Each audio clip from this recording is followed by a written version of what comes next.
সমস্যা নাই।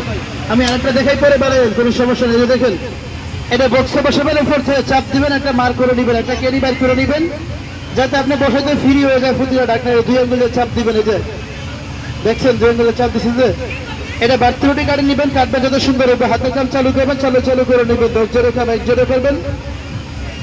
এটা হতে পারে ডিম পিঠা, ডাল পিঠা, চাল পিঠা, শিরা পিঠা, মিষ্টি পিঠা, জাল পিঠা, যে কোনো নকশি পিঠা কাটতে হবে, আপনি বানায় নিবেন, কোনো সমস্যা নেই আফা। এটা আমরা আগে দেখে পরে বেচার আগে শিখে নেই আমরা কিভাবে করবো। এটা শুধু বেলপুরি বানাবো, ফিরে হবে, সুন্দর লাগবে, ভালো দেখাতে। রুটি হবে, রুটির উপরে জোরে গোলটা গোল সাইজ করবেন।